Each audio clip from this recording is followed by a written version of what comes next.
Hello बच्चों, नमस्कार। मैं जितेंद्र आप लोग का अपना यूट्यूब चैनल अध्ययन गुरु में स्वागत करता हूं। बच्चों, आज का टॉपिक है थॉमस हॉब्स के बारे में, जो एक पश्चिमी विचारक हैं जो रहने वाले इंग्लैंड के थे। तो इनका देखते हैं कि बिब्लियोग्राफी यानी कि जीवन परिचय क्या है और उस समय की परिस्थितियाँ क्या रही हैं। तो थॉमस हॉब्स का जन्म 5 अप्रैल 1588 को विल्टरशायर, जो इंग्लैंड में पड़ता है, मान्सबरी नामक स्थान पर हुआ था। उस समय इंग्लैंड के तट पर स्पेन की आर्मेडा आर्मी, जिसको स्पेन की जलसेना भी कहा जाता है, के आक्रमण के भय से त्रस्त हॉब्स की मां ने उन्हें समय से पूर्व ही जन्म देकर उनके अंदर जन्मजात ही भय पैदा कर दिया था। हॉब्स ने स्वयं कहा है कि हॉब्स और भय जुड़वा बच्चों की तरह पैदा हुए। हॉब्स के पिता को उनके जन्म के समय ही आत्म सुरक्षा हेतु परिवार छोड़कर इंग्लैंड से भाग जाना पड़ा, इसलिए हॉब्स का पालन पोषण उनके चाचा ने किया। तो चूँकि हॉब्स के पिता एक पादरी थे, जब स्पेन की आर्मेडा आर्मी ने आक्रमण किया तो सुरक्षा की दृष्टि को देखते हुए वह इंग्लैंड को छोड़कर भाग जाते हैं। और इस समय युद्ध से ब्रिटेन में सर्वत्र भय का साम्राज्य था, यानी इतनी भयानक युद्ध हो रहा था कि पूरा ब्रिटेन जो है त्रस्त हो गया था, भय के माहौल में था। संभवतः भय के इस साम्राज्य में उन्हें डरपोक बना दिया। तो हॉब्स जो है, उनकी जो प्रकृति रही है, एक डरपोक की भांति रही है। वह एक पादरी का पुत्र था और इस नाते उसे बाइबिल का गहन ज्ञान था, परंतु उसकी आसक्ति धर्म के प्रति प्रारंभ से नहीं थी। तो हॉब्स जो है पादरी पुत्र होने के नाते इनको बाइबिल का बहुत अच्छा ज्ञान था, परंतु वे कभी भी धर्म के प्रति आसक्त नहीं रहे हैं। सन 1603 में वह ऑक्सफोर्ड विश्वविद्यालय में प्रविष्ट हुआ और 1608 में मात्र 20 वर्ष की आयु में स्नातक परीक्षा पास करके इंग्लैंड के एक उच्च परिवार में विलियम कैवेंडिश को पढ़ाने लगे। तो इनका एक शिष्य मिलता है, शिष्य का नाम है विलियम कैवेंडिश, जो 20 वर्ष की अवस्था में ग्रेजुएशन के बाद इनको ये पढ़ाने लगते हैं। हॉब्स ने इस परिवार से आजीवन रिश्ता यानी कि अपना नाता बना के रखा। उसने कैवेंडिश के बौद्धिक विकास में महत्वपूर्ण योगदान दिया और यही विलियम कैवेंडिश बाद में डिवोनशायर का अर्ल बना। जो डिवोनशायर का अर्ल है, ये कैवेंडिश परिवार के द्वारा दी गई एक उपाधि है। ठीक है, तो ये अपने नाम में जोड़ते थे, यानी कि एक तरह से इनका जो टाइटल है। सन 1610 में हॉब्स ने इसी शिष्य के साथ यूरोप की यात्रा का अवसर प्राप्त हुआ। अपने इसी शिष्य के कारण उनकी मुलाकात बेकन और बेन जॉनसन जैसे बुद्धिजीवियों से होती है। बाद में उसे यूरोप की पुनः यात्रा का अवसर प्राप्त होता है। इस बार इटली में गैलीलियो उस समय, ठीक है, से और पेरिस में फ्रेंच दार्शनिक डेस्कार्tes से उनका परिचय हुआ। तो दो दार्शनिकों से और परिचय होता है, इटली में गैलीलियो से और फ्रांस में डेस्कार्tes से। जब 1637 में वह अपनी विदेश यात्रा पूरी करके वापस इंग्लैंड लौटा तो उस समय इंग्लैंड पर गृह युद्ध के बादल मंडरा रहे थे। अब यहाँ पर गृह युद्ध किससे? तो वहाँ पर चर्च के दो मान्यताधारी थे। एक तरह से कहा जाए तो चर्च में एक जो पादरी वर्ग था वो दो भागों में डिवाइड था। एक कैथोलिक था जो पुरानी परंपरा को मानता था, दूसरा प्रोटेस्ट था जो कैथोलिक धर्म में सुधार चाहता था। तो इनमें जो है देखा जाए तो गृह युद्ध का माहौल बना हुआ था। कुछ समय बाद इंग्लैंड में गृह युद्ध प्रारंभ हो गया और दीर्घ संसद जिसे लॉन्ग पार्लियामेंट को प्रधानता प्राप्त होती है, यानी कि लॉन्ग जो पार्लियामेंट है वह जो है इस युद्ध के कारण सत्ता में आ जाती है। इसी समय निरंकुश राजतंत्र के दो मुख्य समर्थकों यानी कि लॉर्ड प्रथम और द्वितीय स्टेफोर्ड को जेल में डाल दिया जाता है। तो लॉर्ड प्रथम और स्टेफोर्ड द्वितीय को जेल में डाल देते हैं। ये प्रबल जो है निरंकुश शासन के तंत्र में अपना विश्वास रखते थे, तो इनको जेल में डाल दिया जाता है। एक तरह से कहा जाए तो वहाँ पर लोकतंत्र की भांति जो है सरकार बन गई थी। इसे हॉब्स चिंतित और भयभीत हो उठा, क्योंकि उसने भी निरंकुश राजतंत्र का समर्थन करते हुए पंपलेट लिखा था। अब हॉब्स जो है उस समय जिसमें ये गृह युद्ध का माहौल बना हुआ था, तो हॉब्स भी चाहते थे कि एक तरह से निरंकुश राजतंत्र स्थापित हो। इसके बारे में उसने बहुत सारे जो है पर्चियाँ या पंपलेट लिखे दिए थे। इस कारण से वह भागकर फ्रांस चला गया। अगर वहाँ पर रहता तो इसको भी जेल में डाल देते। और अगले 11 वर्ष उसे पेरिस में बिताना पड़ा तथा हॉलैंड में अध्ययन करते हुए बिताए। तो 2 जगहों पर, कभी पेरिस कभी हॉलैंड, ये दोनों जगहों पर अध्ययन करते हुए, पढ़ते हुए, लिखते हुए उन्होंने बिता दिए। इसी बीच वह इंग्लैंड से भागकर पेरिस आए हुए युवराज व भावी राजा चार्ल्स द्वितीय के लिए गणित शास्त्र के शिक्षक बन गए। जिस समय वहाँ पर लॉन्ग पार्लियामेंट का शासन हो गया तो वहाँ से भाग करके जो युवराज थे उसमें कम आयु थी, चार्ल्स द्वितीय फ्रांस आ जाते हैं। तो वहाँ पर फ्रांस में ये चार्ल्स द्वितीय के शिक्षक बन जाते हैं और वहाँ पर उनको गणित का शिक्षा देने लगते हैं। वह फ्रांस में 2 प्रसिद्ध ग्रंथ डी सीवे जो 1642 ईस्वी में लिखते हैं और एक है लेवियाथन जो 1651 में उसकी रचना करते हैं। तो डी सीवे और लेवियाथन जो है फ्रांस में लिखी गई इनकी रचना है, जिसमें उसने निरंकुश राजतंत्र को सही मानते हुए सामाजिक समझौते का सिद्धांत प्रस्तुत किया है। तो अपने इन दोनों ग्रंथों में निरंकुश राजतंत्र को सही माना है और सामाजिक समझौते का सिद्धांत दिया है। इन पुस्तकों के प्रकाशित होते ही फ्रांसीसी शासक उसके विरोधी बन गए, क्योंकि फ्रांस में लोकतंत्र था। तो जाहिर सी बात है कि अगर आप कोई राजतंत्र के बारे में लिखेगा तो विरोधी तो बन जाएंगे। अपने खिलाफ इसी विरोध के चलते उसे वापस इंग्लैंड आना पड़ा और 1652 ईस्वी में इंग्लैंड में आने के बाद वह पुनः डिवोनशायर के अर्ल के परिवार के साथ रहने लगा।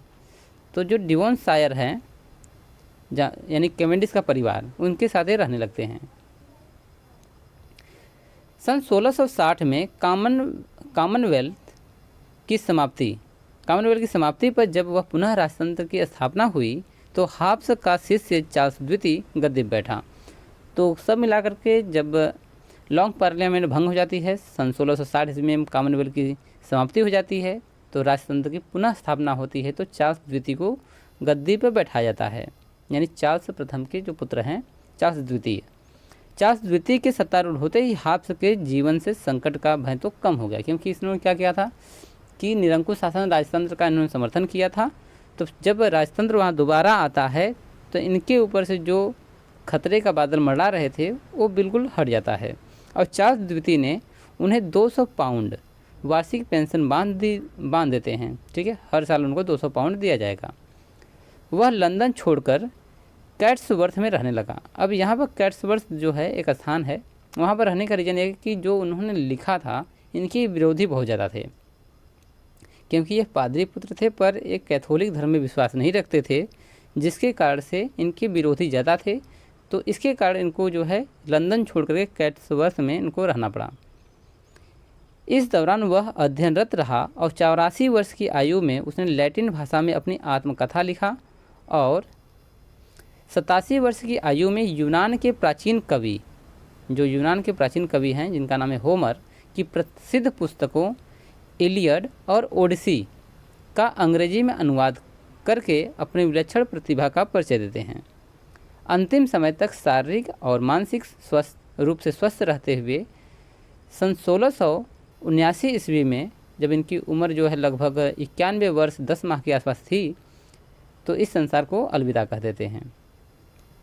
हाब्स का समय इंग्लैंड के इतिहास में अत्यंत आवश्यकपूर्ण घटना चक्र था। गृह युद्ध के काल में सन 1646 ईस्वी में चार्ल्स प्रथम का सिर काट करके राजतंत्र को विनष्ट करके राजतंत्र के स्थान पर गणतंत्र की स्थापना की गई। तो यहाँ पर जो है चार्ल्स प्रथम जो थे सन 1646 ईस्वी में जब लॉन्ग पार्लियामेंट बनती है तो इनके सर को काट दिया जाता है, राजतंत्र पूरी तरह से भंग करके फिर से गणतंत्र की स्थापना होती है। गणतंत्र के 11 वर्षीय काल यानी 11 वर्ष तक गणतंत्र रहा।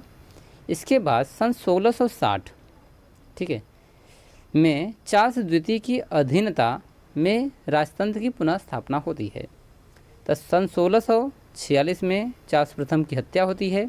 इसकी कुछ वर्ष तक संघर्ष चलता है और 11 वर्ष तक गणतंत्र रहता है, जनता का शासन रहता है। और 1660 में चार्ल्स द्वितीय को फिर से राजतंत्र की पुनः स्थापना करने का मौका मिलता है। आदि समस्त घटनाएं उसने अपनी आंखों से देखी थी। तो जो घटनाएं घट रही थी कि किसी की मृत्यु हो रही है राजतंत्र के कारण, तो कोई फिर से दोबारा राजतंत्र में आ रहा है, तो और इन सब का उसकी विचारधारा पर गहरा प्रभाव पड़ता है।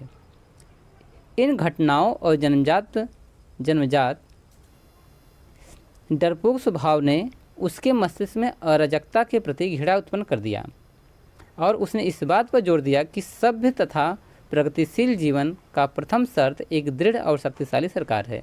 वो चाहते थे कि यदि इंग्लैंड में शांति बहाल हो सकती है तो एक दृढ़ और शक्तिशाली सरकार की स्थापना करनी होगी, जिसके प्रति प्रजाजन पूर्ण समर्थन की भावना रखते हो, यानी जिसके सामने जो प्रजा है वो अपना सिर झुका कर रखे। हाब्स ने अपनी सबसे प्रसिद्ध पुस्तक लेवियाथन में इसी बात का प्रतिपादन किया है कि सरकार कैसी होनी चाहिए जिससे कि लोग शांति से रह सकें। अब देखते हैं कि इनका प्रमुख ग्रंथ क्या है। तो पहला ग्रंथ है द एलिमेंट्स ऑफ लॉ। सन 1640 में उन्होंने एक किताब लिखा और उस किताब का नाम है द एलिमेंट्स ऑफ लॉ। यह हॉब्स की प्रथम दार्शनिक कृति है। इस समय इंग्लैंड में गृह युद्ध चल रहा था। हॉब्स ने इस कृति में विधि तथा उसके प्रकार के विस्तार पूर्वक विवेचना किया है। तो इस कृति में कानून और उसका विस्तार पूर्वक जो है इनका विवेचना किए हैं। यह पुस्तक 1640 में लिखे थे, द एलिमेंट्स ऑफ लॉ। दूसरी पुस्तक का नाम है डीसी वे। 1642 ईस्वी में उन्होंने लिखा। हॉब्स ने इस ग्रंथ में प्रभुसत्ता के सिद्धांत का वर्णन किया। इस पुस्तक ने हॉब्स ने सार्वभौमिक शासन की आवश्यकता पर जोर दिया। हॉब्स ने इस पुस्तक में संप्रभुता को परिभाषित कर उसकी संपूर्ण व्याख्या प्रस्तुत किया था। तो डीसी वे दूसरी पुस्तक है जिसमें जो है संप्रभुता के बारे में इन्होंने ज़्यादा उल्लेख किया है। तीसरी पुस्तक नाम है लेवियाथन। यह हॉब्स की सबसे महत्वपूर्ण रचना है। यह ग्रंथ 4 भागों में विभाजित है।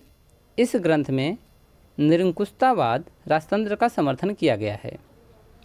तो चारों भाग में प्रथम भाग में प्राकृतिक अवस्था के बारे में बताया गया है।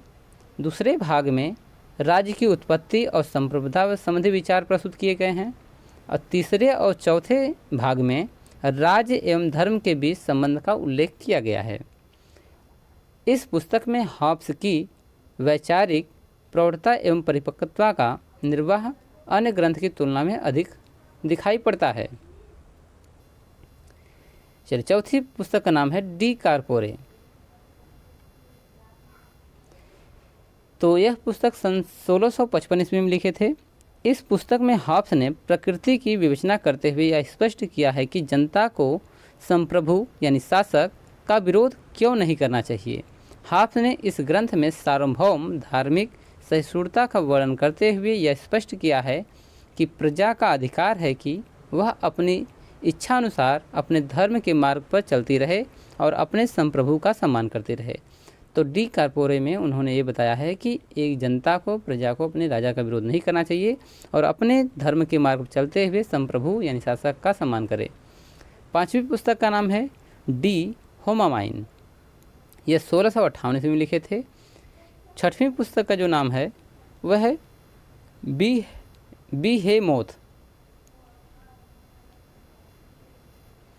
इस पुस्तक में हॉब्स ने गृह युद्ध के कारण और उसके प्रसरण के आलोचनात्मक समीक्षा किए हैं। सातवीं पुस्तक का नाम है गृह युद्ध पर एक वार्ता और dialogue on the civil wars.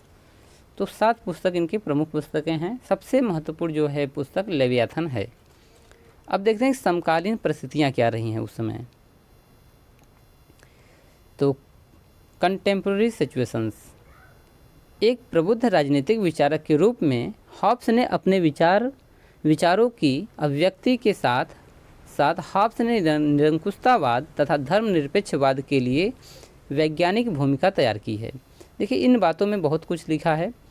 वो कहते हैं कि इनका विचार तो था निरंकुशवाद, सरकार अगर होनी चाहिए तो निरंकुश होनी चाहिए, परंतु यह धर्मनिरपेक्षवाद के प्रति भी आ सकते हैं, क्योंकि इनका जो जन्म हुआ है एक पादरी परिवार में हुआ है।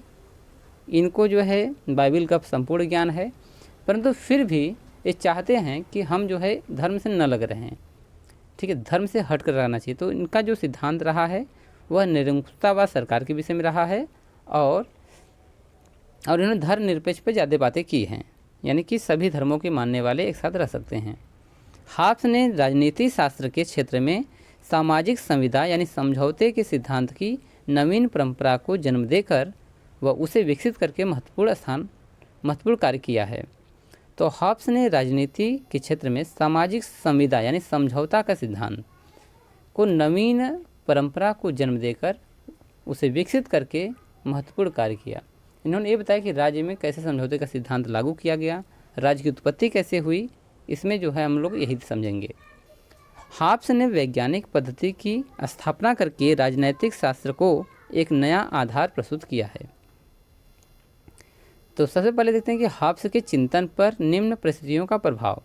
जब हॉब्स अपनी रचना कर रहे थे तो उस समय परिस्थितियाँ क्या थी जिसके कारण से उनको निरंकुशतावाद सरकार की आवश्यकता पड़ी, निरंकुश राजतंत्र की आवश्यकता पड़ी। तो पहला है इंग्लैंड में गृह युद्ध। गृह युद्ध किसके बीच में? एक तो कैथोलिक धर्म को मानने वाले और दूसरा प्रोटेस्टेंट धर्म को मानने वाले। तो हॉब्स के युग में इंग्लैंड में गृह युद्ध के कारण अराजकता का माहौल था। सर्वोच्चता को लेकर राजा और संसद में संघर्ष छिड़ा हुआ था। इस अशांत वातावरण में हॉब्स के चिंतन पर गहरा प्रभाव पड़ा। अब जब गृह युद्ध चल रहा था तो इंग्लैंड में गृह युद्ध के कारण जो है राजा और संसद, तो राजा जो था ये तो कैथोलिक धर्म को मानने वाले थे, संसद जो थी जनता के साथ में थी, इसमें लॉन्ग पार्लियामेंट थी, जो सदस्य होते थे वो चाहते थे हमारी सरकार बने जिससे कि जनता शासन करे। तो दोनों में संघर्ष हो रहे थे। उसने निष्कर्ष निकाला कि प्रभुसत्ता को राजा और संसद में बांटने से इस समस्या का समाधान नहीं हो सकता। अब कहें कि यदि दोनों लड़ रहे हैं, दोनों को अधिकार दे दिया जाए बराबर बराबर, संसद को और राजा को, तो भी समाधान नहीं हो सकता। इसका समाधान तो पूर्ण प्रभुसत्ता संपन्न राजतंत्र में ही संभव है। वो चाहते थे कि यदि राजतंत्र स्थापित हो जाए तो युद्ध समाप्त हो सकता है, गृह युद्ध खत्म हो सकता है। गृह युद्ध के कारणों पर विचार करते हुए हॉब्स ने प्यूरिटन मत यानी ईसाई धर्म की एक शाखा है कि धार्मिक मान्यताओं एवं मांगों को गृह युद्ध का प्रमुख कारण बताया। उन्होंने कहा कि जो ईसाई धर्म की एक शाखा है प्यूरिटन मत, इनकी जो मांग है, अगर इनकी चलती रहेगी धर्म के प्रति तो गृह युद्ध जो है होता रहेगा। उन्होंने सुझाव दिया कि धर्मनिरपेक्ष राजनीति की अवधारणा ही गृह युद्ध का सच्चा और अस्थायी समाधान है। उन्होंने कहा कि एक धर्म को न मान करके सभी धर्मों को मान्यता दी जाए, एक धर्मनिरपेक्ष की भांति व्यवहार किया जाए जिससे कि यह युद्ध रुक सके और सभी लोग शांति से रह सकें। इसलिए उन्होंने धर्म को राजनीति से जोड़ते हुए धर्म को राजनीति के अधीन रखने का सुझाव दिया। तो उन्होंने कहा कि जो धर्म है इसको हम राजनीति से जोड़ देते हैं, ठीक है। तो फिर भी अगर धर्म राजनीति से जुड़ जाता है तो धर्म को राजनीति के अधीन रहना पड़ेगा, यानी जो राजनीति कहेगी धर्म को वही कार्य करने पड़ेंगे, यानी कि अब चर्च की मनमानी नहीं चलेगी। दूसरा जो कारण रहा है, यानी कि उसमें जो परिस्थितियाँ हैं, विज्ञान का विकास। अब विज्ञान का विकास में उन्होंने ये ध्यान दिया है कि जब अपनी यात्रा कर रहे थे तो उस समय गैलीलियो से मिले, केपलर से मिले, ठीक है, ये सभी जो है उस समय डेकार्टे से मिले।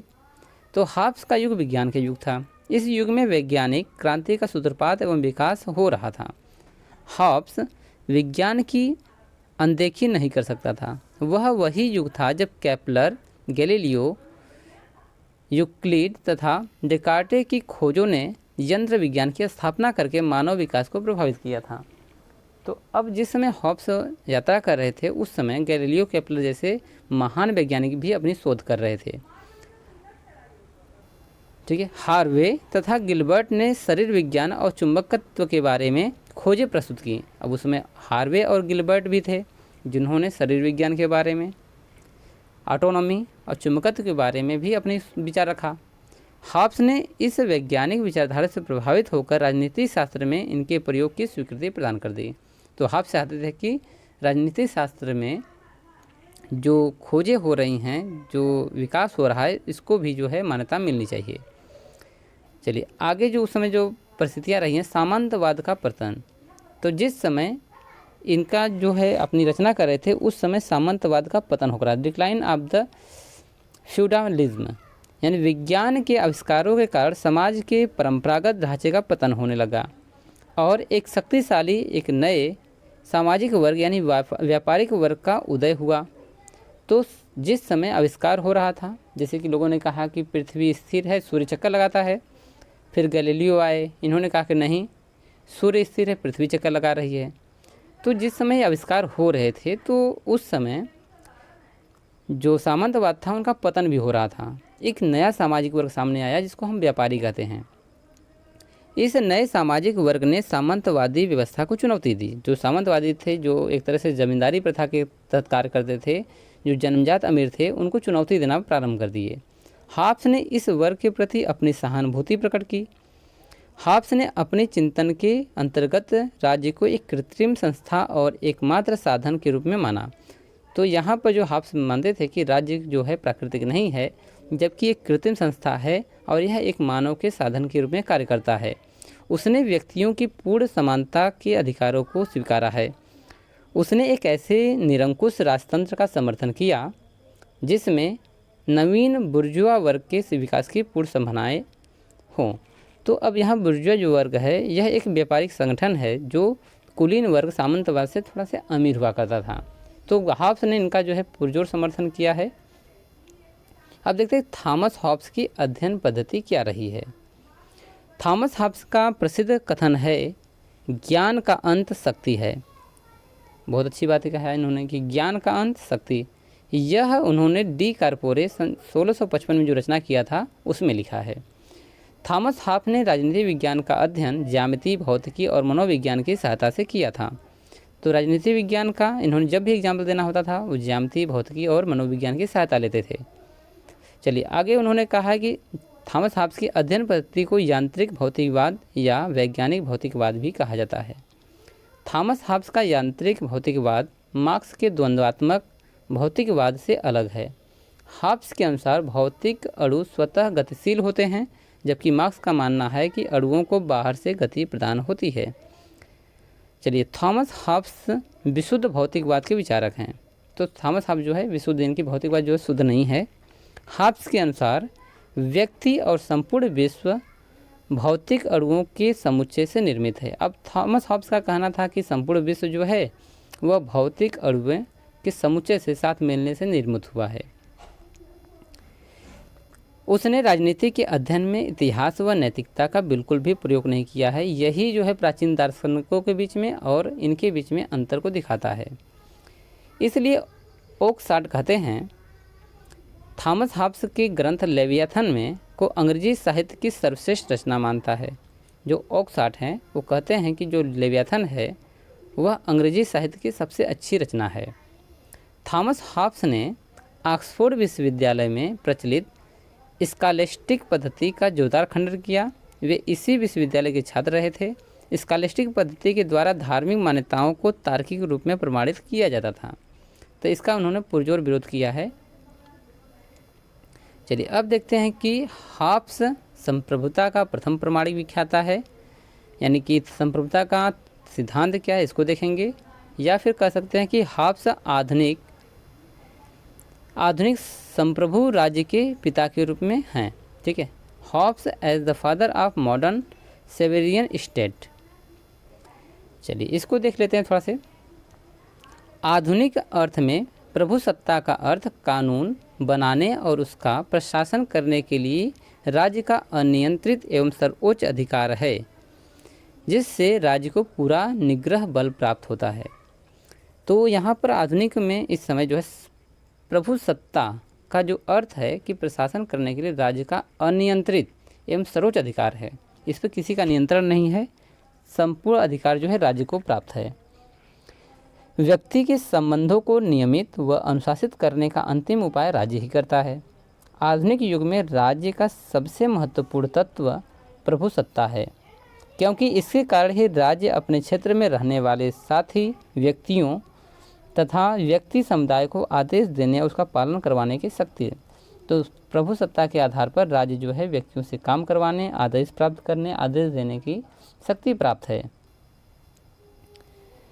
तो प्रभु सत्ता नागरिकों व प्रजाजनों के ऊपर राज्य की परम शक्ति है। तो उन्होंने कहा है कि जो प्रभु सत्ता है वह प्रजाजनों, नागरिकों और राज्य के ऊपर शक्ति है, जिस पर किसी का कंट्रोल नहीं है। यह कानून के द्वारा नियंत्रित नहीं होती है, यह प्रजा के ऊपर राज्य की मौलिक निरंकुश व असीमित शक्ति है। तो बताते हैं कि जो प्रभु सत्ता है प्रजा के ऊपर राज्य की मौलिक और निरंकुश असीमित शक्ति है, मतलब इसका कोई शक्ति की सीमा नहीं है। जो भी शासक कहेगा वह उसका आखिरी निर्णय होगा। प्रभु सत्ताधारी वैधानिक रूप से प्रत्येक व्यक्ति व समुदाय से उच्चतर है। वह उस सर्वोच्च शक्ति का धारक है जिसके बल पर वह अन्यों से अपनी बात मनवाता है। तो प्रभु सत्ता को प्राप्त करने वाला व्यक्ति जो शासक है वह सबसे सर्वोच्च शक्ति धारक है, जो वह अपनी बातों को लोगों से मनवाता है, जिसको हम प्रभु सत्तात्मक कहते हैं। गैटिल कहते हैं कि किसी अन्य विद्वान ने प्रभुसत्ता की असीमित प्रकृति का वर्णन नहीं किया जितना हॉब्स ने किया। तो प्रभुसत्ता का जो सिद्धांत है इनके पहले जो है किसी ने नहीं किया था। बोंदा ने थोड़ा सा जिक्र किया था, परंतु इन्होंने सबसे अच्छा जिक्र किया। तो गैटिल कहते हैं कि प्रभुसत्ता के असीमित प्रकृति का जो वर्णन है हॉब्स ने सबसे पहले किया था। प्रोफेसर जोन्स लिखते हैं कि प्राचीन सिद्धांत को नवीन सिद्धांत से अलग करने वाला कोई अन्य धारणा इतनी स्पष्ट नहीं है जितनी कि प्रभुसत्ता की, और नवीन दर्शन की प्रतीक निरंकुश तथा अपरिमित प्रभुसत्ता के सिद्धांत की सर्वप्रथम एवं पूर्ण रूप से अभिव्यक्ति हॉब्स के द्वारा की गई है। जोन्स लिखते हैं कि प्राचीन सिद्धांत और नवीन सिद्धांत में अगर कुछ भी अलग करने की बात होती है तो वह प्रभुसत्ता ही आती है, क्योंकि प्राचीन दार्शनिकों ने प्रभुसत्ता के सिद्धांत को प्रतिपादित नहीं किया था, जबकि यहाँ पे एक नया टॉपिक मिलता है प्रभुसत्ता, जो प्राचीन और नवीन के बीच की कड़ी मान सकते हैं या फिर अलग करने का जरिया मान सकते हैं।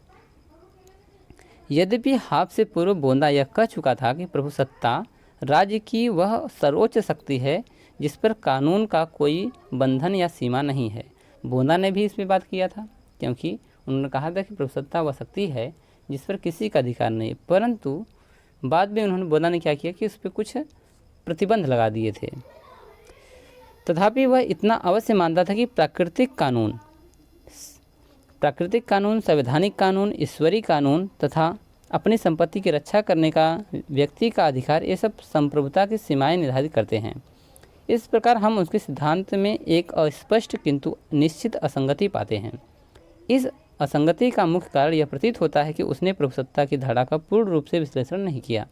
तो बोंदा ने ये कहा था कि जो प्रभुसत्ता है वह प्राकृतिक कानून, संवैधानिक कानून, ईश्वरीय कानून के नीचे है। अगर किसी व्यक्ति की संपत्ति की बात होती है, संपत्ति पर प्रभुसत्ता का कोई भी अधिकार नहीं है, जबकि यहाँ पर हॉब्स ने इन सभी सीमाओं को जो है हटा दिया है। उन्होंने प्रभुसत्ता को सबसे सर्वोच्च शक्ति प्राप्त किया है। इस कमी की 60 वर्ष पश्चात हॉब्स ने अपनी रचना में की। हॉब्स ने राज्य के निरंकुशतावाद, एक सांगोपांग तथा क्रमबद्ध सिद्धांत विकसित किया और प्रभुसत्ता को उन समस्त बाधाओं और सीमाओं से मुक्त कर दिया जो फ्रांसीसी विचारक बोंदा ने उस पर लगाई थी। जैसा कि मैंने आपको बताया है कि बोंदा ने प्राकृतिक शक्ति, ईश्वरीय शक्ति और संपत्ति के अधिकार में किसी प्रकार का संप्रदाय सिद्धांत लागू नहीं होता था, परंतु बाद में हॉब्स ने इसको हटा दिया। सेबाइन लिखते हैं कि बोंदा ने संप्रभुता पर जो असंगतिपूर्ण मर्यादाएं आरोपित की थी, हॉब्स ने उसे बिल्कुल मुक्त कर दिया। इसी प्रकार वाहन ने लिखा है कि हॉब्स ही वह दार्शनिक है जिसने सर्वप्रथम इस बात को अनुभव किया कि राज्य के एक पूर्ण सिद्धांत में मूल विचार प्रभुसत्ता की धारणा है। उसने ही सर्वप्रथम इसके स्थान पर कार्य और सीमाओं को निश्चित करने की आवश्यकता पर बल दिया है। तो ईमानदेह वाहन कहते हैं कि हॉब्स एक ऐसे दार्शनिक हैं जिन्होंने प्रभुसत्ता पर ऐसा लेख लिखा है कि जिस पर जो है किसी अन्य ने नहीं लिखा है। चलिए आगे देखते हैं कि हॉब्स ने संप्रभु मतलब शासक है, यानी संप्रभुता को धारण करने वाला संप्रभु का पद उस व्यक्ति समूह को देता है जिसे लोग अपने अधिकार स्थानांतरित करते हैं। हॉब्स कहता है कि संप्रभु वही हो सकता है जिस पर लोग विश्वास करें, जिसके सामने लोग अपनी पदवी को त्याग दें, ठीक है, जिसके प्रति समर्पित रहें। उसके लिए संप्रभुता राजनैतिक जीवन का एक तथ्य है। जहाँ कहीं भी नागरिक या नागरिक समाज पाया जाता है वहाँ संप्रभुता होनी चाहिए। हॉब्स मानते हैं कि जहाँ पर भी नागरिक हैं, जहाँ पर भी समाज है, वहाँ संप्रभुता अवश्य होनी चाहिए। इसके अभाव में प्रत्येक को मनमानी करने की छूट होगी। अगर यह नहीं होगा तो लोग मनमानी करेंगे और राज्य के अस्तित्व का उद्देश्य ही समाप्त हो जाएगा। तो राज्य का मतलब कुछ नहीं रहेगा जहाँ पर मनमानी होगी। हॉब्स के द्वारा अपनी संप्रभुता की धारणा कुछ विशेषताएं हैं, उन विशेषताओं को देखते हैं। तो पहली विशेषता रही है संप्रभु समस्त विधानात्मक कानून का स्रोत है। तो इनका मानना है कि जो संप्रभु है वह सभी प्रकार की कानून का निर्माता है। उसके हिसाब से यानी कि जो संप्रभु है वही कानून को बनाता है। हॉब्स के अनुसार यह शक्ति मात्र संप्रभु में ही निहित होती है और संप्रभु ही कानूनों का व्याख्याता है, कानून की व्याख्या करता है। दूसरा है संप्रभुता असीमित। हॉब्स मानते हैं कि जो व्यक्ति संप्रभुता के अंतर्गत आता है उसकी शक्ति असीमित होती है। संप्रभुताधारी ईश्वरीय, प्राकृतिक या किसी अन्य कानून के से बाध्य नहीं है। राजकीय कानून संप्रभु की आज्ञाएं मात्र हैं। जो राजकीय कानून है वह केवल संप्रभु की आज्ञा है और वह उससे भी ऊपर है। यदि उस पर कोई अंकुश या नियंत्रण लगाए तो वह फिर संप्रभु ही नहीं रह जाता। इस प्रकार संप्रभुता पूर्णतया असीमित और निरंकुश है। तो हॉब्स कहते हैं कि यदि कोई संप्रभु पर निरंकुश या फिर अंकुश लगाता है तो संप्रभुता का कोई मतलब नहीं रह जाता है। संपत्ति के कानूनी अधिकार का जन्म राज्य के साथ ही हुआ है। संपत्ति का सृष्टा संप्रभु होने के कारण संप्रभु जब चाहे व्यक्ति से उसकी संपत्ति ले सकता है, जबकि बोंदा ने इसमें मना किया था। इस प्रकार हॉब्स ने बोंदा के इस विचार को स्वीकार नहीं करता है कि कर लगाने के लिए जन स्वीकृति आवश्यक है।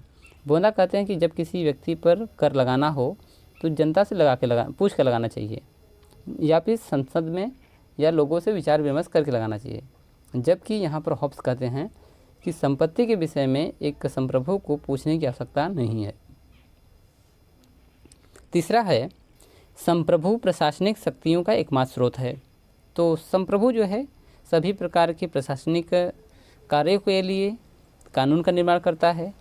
उस पर किसी भी प्रकार का प्रशासनिक शक्ति का प्रयोग नहीं किया जा सकता है और वह शक्तियों का प्रदान करता है, उपभोग करता है, उसके द्वारा कार्य किए जाते हैं। चौथा है नंबर 4, संप्रभु न्याय का स्रोत है। उसके अनुसार न्याय का एकमात्र स्रोत संप्रभु ही है। शासक को न्याय का स्रोत और न्यायाधीशों को सिंहासन के नीचे सिंह कहकर हॉब्स ने न्यायिक स्वतंत्रता के सिद्धांत का खंडन किया है। वो कहता है कि शासक न्याय का स्रोत है, जबकि न्यायाधीश सिंहासन के नीचे के सिंह हैं, यानी कि शासक के नीचे ही न्यायाधीश काम करते हैं। हॉब्स ने न्यायिक स्वतंत्रता के सिद्धांत का खंडन किया है। इस प्रकार हॉब्स की विचारधारा में शक्ति विभाजन तथा नियंत्रण और संतुलन के लिए कोई स्थान नहीं है। यानी वो चाहता है कि शक्ति का विभाजन न हो, शक्ति को कई चरणों में न बांटा जाए। केवल संप्रभु के बाद वह सभी शक्तियाँ प्राप्त हों, क्योंकि यहाँ न्यायाधीशों को भी सिंहासन के नीचे के सिर कहा है, मतलब कि वो भी कंट्रोल होते हैं तो संप्रभु के सामने होते हैं। अधिकार केवल संप्रभु में निहित है। हॉब्स राज्य में विद्वान किसी भी व्यक्ति, परिवार, चर्च या किसी अन्य समुदाय के अधिकारों को स्वीकार नहीं करता है। इस बात का प्रतिपादन करता है कि व्यक्ति और समुदायों के अधिकार का एकमात्र स्रोत संप्रभु है। जैसा कि हम जानते हैं कि ऑगस्टाइन और सेंट थॉमस एक्विनास ने चर्च की उपलब्धता के बारे में, चर्च के बारे में व्याख्या किया है। एक तरह से देखा जाए तो पैरेलल सरकार चलाते थे, परंतु यहाँ पर हॉब्स ने कहा है कि चाहे चर्च हो, चाहे व्यक्ति हो, चाहे समुदाय हो, चाहे परिवार हो, सबके ऊपर संप्रभु है और संप्रभु के प्रति लोगों को झुकना पड़ेगा। उन्हें केवल वे ही अधिकार प्राप्त हो सकते हैं जो संप्रभु के द्वारा स्वीकार किए जाएं। जो संप्रभु चाहेगा, शासक चाहेगा, वही शक्ति इनको प्राप्त होगी। व्यक्ति या समुदाय संप्रभु के विरुद्ध किसी भी अधिकार का दावा नहीं कर सकता है, चाहे वो चर्च हो, चाहे समुदाय हो, चाहे व्यक्ति हो। कोई भी संप्रभु के खिलाफ या विरुद्ध अधिकार का दावा नहीं कर सकता है।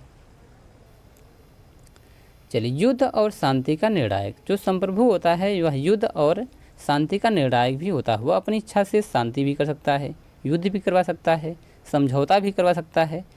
अपनी इच्छा अनुसार वह शक्ति का प्रयोग भी कर सकता है, सैन्य शक्ति को भी लागू कर सकता है। तो ये संप्रभु के ऊपर डिपेंड करता है। आगे है नंबर 7, संप्रभुता अविभाज्य और अदेय है। चलिए, हॉब्स के अनुसार संप्रभुता अविभाज्य और अदेय है। संप्रभुताधारी संप्रभुता का कोई भी गुण किसी अन्य को स्थानांतरित नहीं कर सकता है। वह किसी अन्य को उसके प्रयोग से भागीदार बना सकता है। यदि वह ऐसा करने का प्रयत्न करता है तो संप्रभुता नष्ट हो जाएगी। यदि कोई शासक है, यदि वह अपनी शक्ति का बंटवारा करता है तो संप्रभुता का कोई मतलब नहीं रह जाएगा। 8वां है संप्रभुता का क्षेत्राधिकार सर्वव्यापी। संप्रभुता का क्षेत्राधिकार राज्य में सर्वव्यापी है और कोई भी व्यक्ति या समुदाय इससे मुक्ति का दावा नहीं कर सकता है। तो संप्रभुता हर जगह है, कोई भी मुक्त नहीं है, सभी लोग संप्रभुता के नीचे आते हैं। प्रभु सत्ता सर्वोच्च शक्ति है। तो यहाँ पर जो है विशेषताएं दिया गया है कि संप्रभुता सर्वोच्च शक्ति है। 10वां नंबर है संप्रभुता समस्त विधेयात्मक कानूनों का स्रोत है, यानी कि संप्रभु ही सभी कानूनों को बनाता है। संप्रभु अदंडनीय है, संप्रभु कभी भी दंडित किया नहीं जा सकता है। संप्रभु अनुत्तरदायी है, किसी भी सवाल का प्रश्न का आंसर देने का अधिकार संप्रभु को नहीं होगा। संप्रभुता नागरिक समाज का अनिवार्य अंग है। संप्रभुता जो है जहाँ पर नागरिक होंगे, जहाँ समाज होगा, उसके ऊपर संप्रभुता अवश्य लागू होगी। संप्रभुता अपरिवर्तनीय है, जो एक बार शासक निर्णय ले लिया वह अपरिवर्तनीय होगा, वो परिवर्तित नहीं किया जा सकता है। संप्रभु प्रत्येक कानून व न्याय का स्रोत है, यानी संप्रभु ही कानून बनाता है, न्याय उसके कंट्रोल में होते हैं, जिसे चाहे मर्जी दे, जिसे चाहे वह दंड दे सकता है। संप्रभु को विचारों तथा लोगों की संपत्ति पूरा अधिकार है। बोधा ने मना किया था, यहाँ पर जो है संपत्ति पर पूरा अधिकार जो है संप्रभु को होता है। संप्रभुता अविभाज्य और अदेय है, तो संप्रभुता का विभाजन नहीं किया जा सकता है, शक्ति का बंटवारा नहीं किया जा सकता है, नहीं तो वह शक्ति यानी वह संप्रभुता नहीं रह जाएगा। संप्रभु प्रशासनिक शक्तियों का एकमात्र स्रोत है। और 19वां नंबर है संप्रभुता असीमित है, यह जो है नागरिकों पर, राज्य के ऊपर असीमित शक्ति को लेकर विद्यमान है। तो यहाँ पर जो है हॉब्स की ये सभी जो है विशेषताएं हैं जो एक निरंकुश राजा को प्रदान की गई हैं। इस प्रकार हॉब्स ने शासक को सभी परंपरागत प्रतिबंधों से मुक्त कर ऐसे संप्रभु का प्रतिपादन किया है जो विधि, शुभ अशुभ, प्रशासन, अधिकार, न्याय और नैतिकता, युद्ध और शांति का एकमात्र स्रोत है। यानी कि सब कुछ जो है राज्य में जो हो रहे हैं वह संप्रभु के अंतर्गत होते हैं। विलियम एबस्टीन के शब्दों में लेवियाथन स्टुअर्ट राजतंत्र के लिए क्षमा याचना नहीं है और न ही वह निरंकुश शासन का आधार है, वरन यह तो अंग्रेजी भाषा में राजनीति का प्रथम सामान्य धारा यानी संप्रभुता का प्रतिपादन है। तो एबस्टीन कहते हैं कि जो लेवियाथन है वह कोई निरंकुश राजतंत्र के लिए नहीं लिखा गया है, उसमें जो है जो अंग्रेजी भाषा में लिखी गई प्रथम संप्रभुता का सिद्धांत है, इसमें केवल संप्रभुता के बारे में, उसकी शक्तियों के बारे में वर्णन देखने को मिलता है। अब संप्रभु का विरोध कब किया जाए, क्योंकि अभी तक बोंदा ने कहा था कि संप्रभु जो है उस पर किसी यानी कि वो निरंकुश है, उस पर किसी का भी अधिकार नहीं, परंतु कुछ कंडीशन में उसने संप्रभु को भी शक्तियों में बांधा है, जैसे कि प्राकृतिक शक्ति के आगे, ईश्वरीय शक्ति के आगे, संपत्ति के आगे। तो यहाँ पर भी हॉब्स ने भी संप्रभु के विरोध करने के लिए कुछ सुझाव दिए हैं, जैसा कि सर्वशक्तिमान संप्रभु होने के बावजूद भी हॉब्स संप्रभु पर कुछ प्रतिबंधों की व्यवस्था करता है।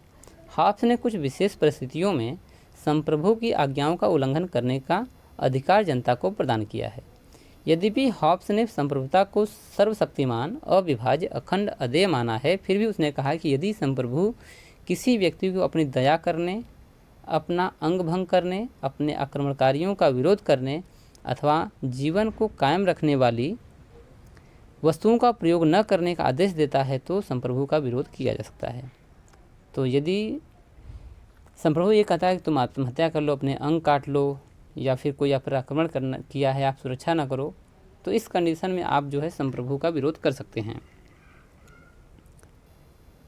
आगे इन्होंने कहा है कि इसका अर्थ यह हुआ कि हॉब्स ने जीवन की सुरक्षा के लिए संप्रभु का निर्माण किया है। संप्रभु का निर्माण किया है जीवन सुरक्षा के लिए, न कि जीवन लेने के लिए। संप्रभु किसी व्यक्ति को अपनी हत्या के लिए बाध्य नहीं कर सकता है।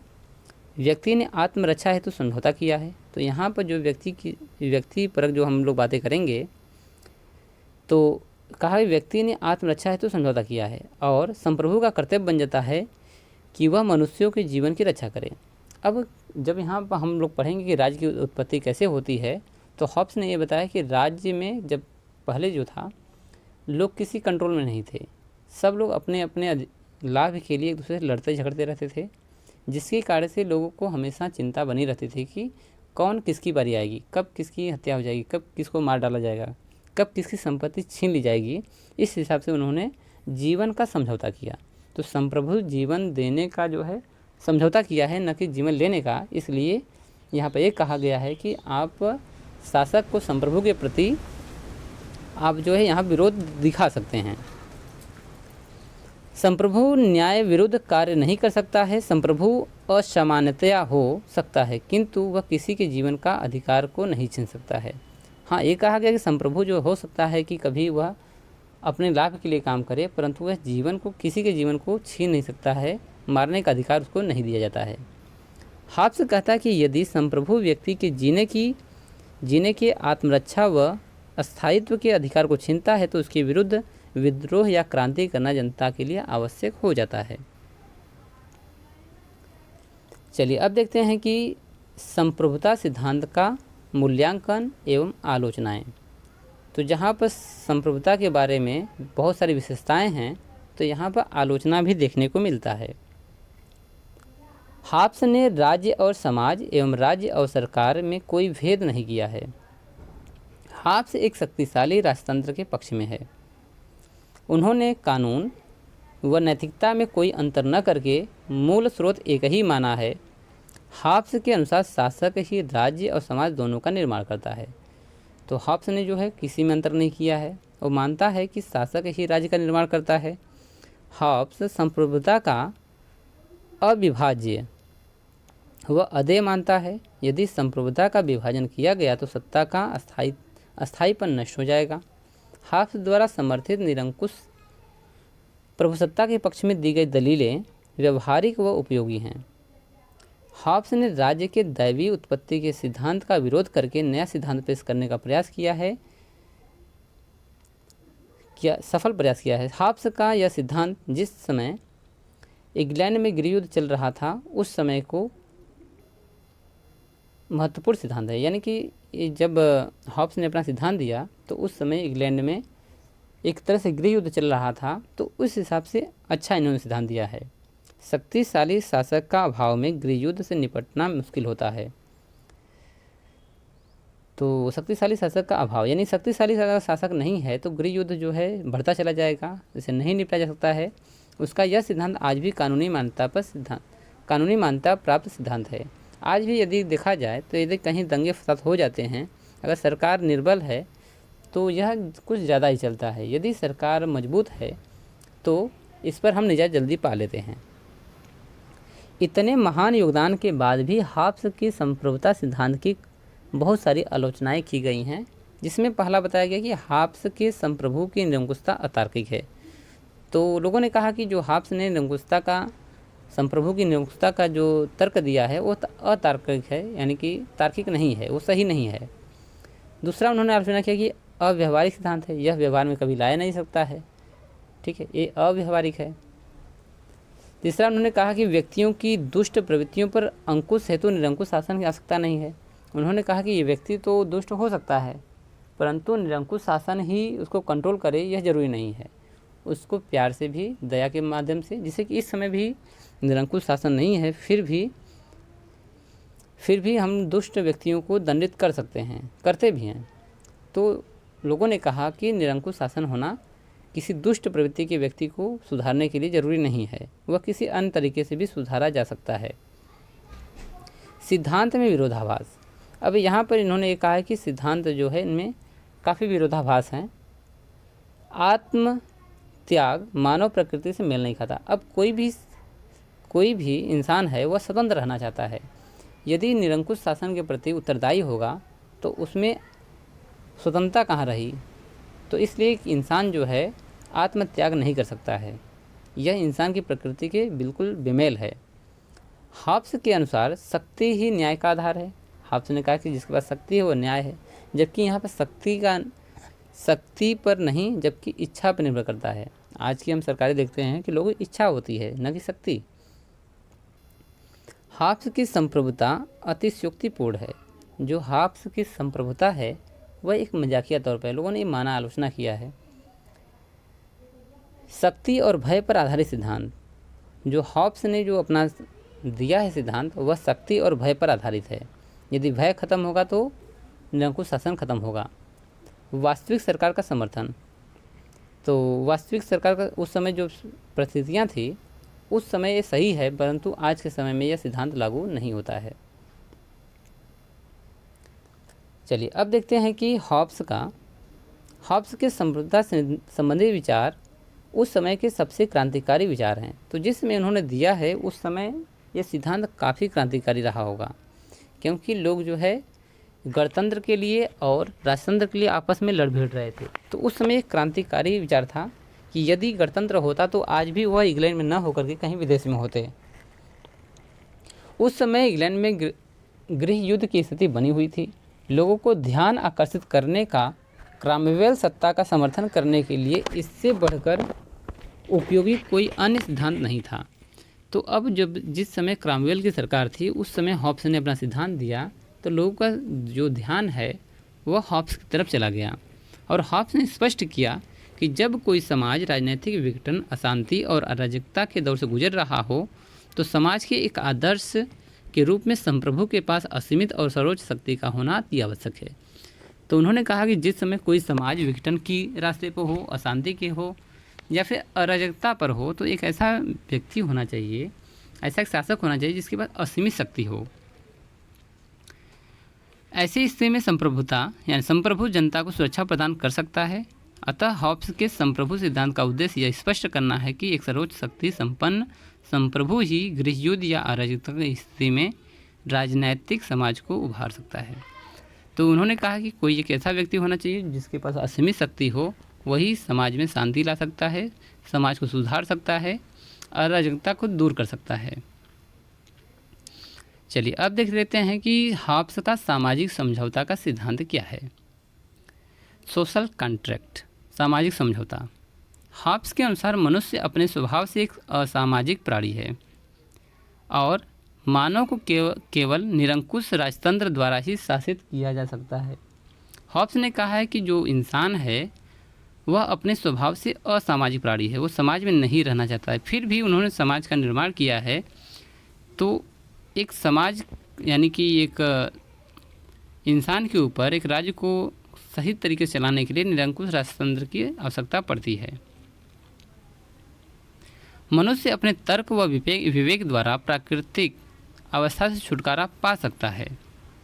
चूँकि प्राकृतिक अवस्था से में अधिकारों के अनियंत्रित प्रयोग के कारण संघर्ष की स्थिति पैदा होती है, इसलिए जब तक मनुष्य के अधिकारों पर नियंत्रण नहीं होगा, शांति और सुरक्षा की स्थापना नहीं होगी।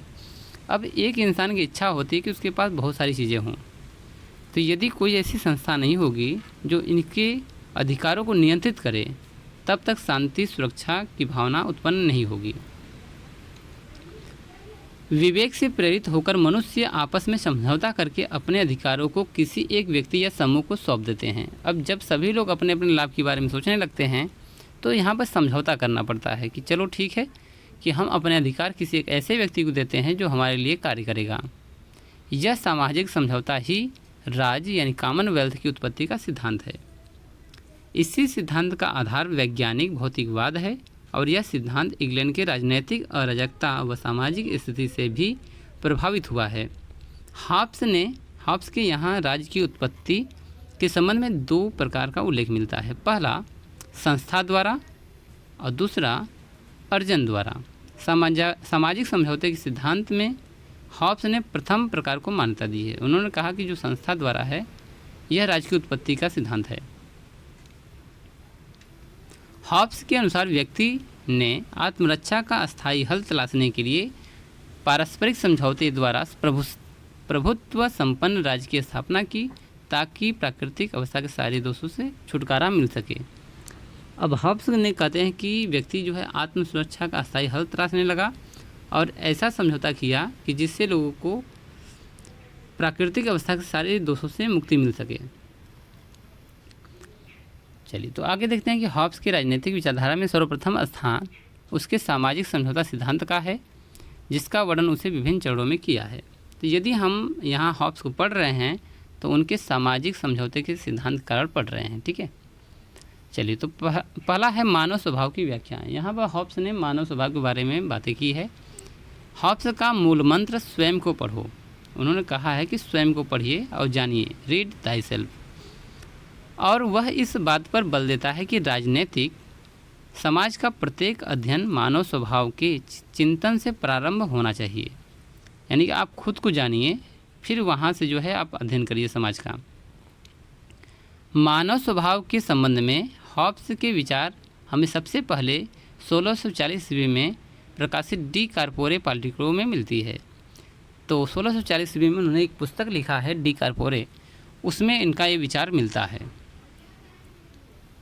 और उसके बाद लेवियाथन के प्रथम भाग के अंतिम 4 अध्यायों के प्रारंभ में हॉब्स मानव का चित्रण एक स्वार्थी भयग्रस्त प्राणी के रूप में करता है। जब उसने लेवियाथन लिखा तो लेवियाथन में उन्होंने दिखाया कि इंसान स्वार्थी होता है, भय से ग्रसित होता है। तो उन्होंने जो सदैव स्वयं अपने ही हित की चेष्टा करता है, अपने स्वार्थ के लिए वह निरंतर लड़ाई झगड़ा करता रहता है। उसका मुख्य उद्देश्य अपने यश को बढ़ाना होता है और उसमें शक्ति वृद्धि की लिप्सा बराबर बनी रहती है। यह लिप्सा उसे बराबर क्रियाशील रखती है और यह इतनी तीव्र होती है कि इसकी वजह से वह बराबर बेचैन रहता है। मनुष्य की यह लिप्सा तभी तृप्त होती है जब उसकी मृत्यु होती है। अब यहाँ पर लेवियाथन में के प्रथम भाग के अंतिम 4 अध्यायों में वह कहता है कि एक इंसान के अंदर बहुत सारी चीज़ें होती हैं। ख़ास तौर पर इंसान स्वार्थी होता है, भयग्रस्त होता है और अपने यश को बढ़ाने के लिए दिन रात प्रयत्न करता रहता है। यह तभी खत्म होता है जब उसकी मृत्यु होती है। चलिए, सेकंड है कि प्राकृतिक अवस्था। समझौते के सिद्धांत में हम देख रहे हैं कि स्टेट ऑफ नेचर। हॉब्स ने प्राकृतिक अवस्था को पूर्व सामाजिक अवस्था कहा है, जो मानव के राज्य उत्पत्ति से पूर्व की अवस्था है। प्राकृतिक अवस्था को जो इसमें हम लोग समाज के बारे में या फिर राज्य के बारे में पढ़ रहे हैं, उसके पहले की बातें बताते हैं कि इस अवस्था में कोई नियम नहीं था, उसका जीवन किसी भी तरह सुरक्षित नहीं था। जो मानव था वह राज्य के पहले उसका जीवन सुरक्षित बिल्कुल नहीं था। इस अवस्था में कोई नियम लागू नहीं होता था, जीवन किसी भी तरह से सुरक्षित नहीं था। जिसकी लाठी उसकी भैंस हुआ करती थी, जो छीन सकते हो छीन लो या फिर जिसको मार सकते हो मार दो आदि नियम लागू थे। तो प्राकृतिक अवस्था में कोई राज्य नहीं था, कोई नियम कानून नहीं था। जिसके पास ताकत है उसके पास जो है साम्राज्य है, जिसकी लाठी उसकी भैंस। ठीक है, मानव की स्वतंत्रता तथा जीवन रक्षा उसकी शक्ति बल पर निर्भर थी। यानी जिसके पास शक्ति है उसके पास स्वतंत्रता है, उसकी जीवन रक्षा हो सकती है। अतः मनुष्य पशुओं से भी बदतर था। स्वार्थ हेतु मारकाट खून खराबा सब किया जा सकता था। परस्पर संदेह व अविश्वास की भावना युद्ध स्थिति बनाए रखती थी। ऐसी अवस्था में न तो कोई सर्वोच्च सत्ता थी और न सभी को कोई नियंत्रित करने वाला। उस अवस्था में उचित व अनुचित का ज्ञान बिल्कुल नहीं था। उस युग में निजी संपत्ति का सर्वथा अभाव हुआ करता था। प्रत्येक वस्तु का स्वामित्व उसके बाहुबल पर निर्भर होता था। न कोई कानून था और न ही कोई न्यायकारी शक्ति। सरकार जैसी संस्था का अभाव था, इसलिए व्यक्ति निर्बाध स्वतंत्रता का उपभोग करते थे। तो उन्होंने कहा है प्राकृतिक कारण में कि इंसान पर किसी प्रकार का नियम लागू नहीं होता था और कोई भी संपत्ति किसी की निजी नहीं थी, सार्वजनिक थी। तो यदि सार्वजनिक है तो वह एक तरह से देखा जाए तो पशु के समान है। जैसे एक पशु खाने के लिए किसी पर भी आक्रमण कर सकता है, इसी प्रकार इंसान के भी वही दशा रही है। तो जिसके पास शक्ति होता था उसके हक में होता था। हॉब्स के अनुसार मनुष्य का जीवन एकांकी, दरिद्र, अपवित्र, पाश्विक तथा क्षणिक था। यानी ये जब प्रकृति की बात करते हैं तो कहते हैं कि इंसान अकेला रहता था, दरिद्र था, गरीब था, अपवित्र था, पशु के समान था और इनका जीवन जो है ना क्षणिक था। मानव को सदैव मृत्यु का भय सताता था। हॉब्स ने आगे लिखा है प्राकृतिक अवस्था में उचित तथा अनुचित, न्याय तथा अन्याय का कोई स्थान नहीं था। धोखा और शक्ति ही मुख्य गुण समझे जाते थे।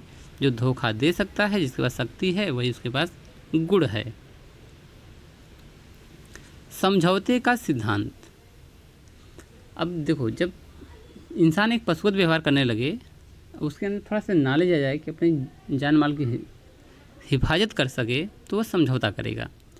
प्राकृतिक अवस्था में जब मनुष्य बहुत तंग आ गए तो उन्होंने दयनीय, भयपूर्ण, भ्रष्ट अवस्था से निकलने के लिए सर्वोच्च तथा निरंकुश सत्ता को अपने बारे में अधिकार एवं स्वतंत्रताएं सौंप दी।